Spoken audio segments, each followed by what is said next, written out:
माझे नाव शिवाजी सखाराम कराळे, आयल्यानगर। मी आर्मीमध्ये सर्व्हिस 20 वर्षे सर्व्हिस करून आलो। मला डायबिटीज 16 वर्षापूर्वी पासून झालेला आहे। माझी शुगर 250 ते 350 400 पर्यंत जायचे। 2 गोळ्या घेऊन सुद्धा कमी झालेली नाहीये। तर आरोग्य संघामध्ये आल्यावर त्याच्यानंतर माझी आजची स्थिती 130 ते 150 ह्या प्रमाणे आहे। त्याच्यानंतर माझे चालताना मला तोल जात होता। त्याच्यानंतर पायाला बधीरपणा होता। माझे 2 वेळेस एंजिओप्लास्टी झाली। डॉक्टरनी परत मला दम लागायला लागल्यानंतर मला डॉक्टरने ओपन हार्ट सर्जरी करायची सांगितली। त्याच्यानंतर मी आरोग्य संघामध्ये जॉईन झालो।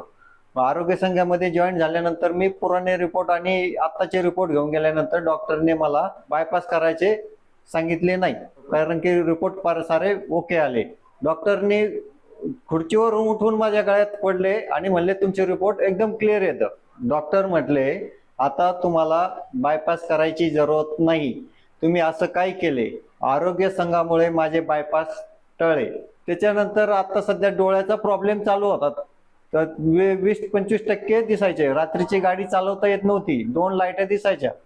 त्याच्यानंतर मी आरोग्य संघानंतर आले, मला आता 70-80% पर्यंत मला फरक पडलेला आहे। मी 7-8 वर्षापासून ब्रेकफास्ट केल्यानंतर माझं अशक्तपणा वाढायचं, मी झोपून घ्यायचो। पण आरोग्य संघामध्ये आल्यापासून मी आता सर्व काम करतो, शेतीत बी काम करूशी वाटतं।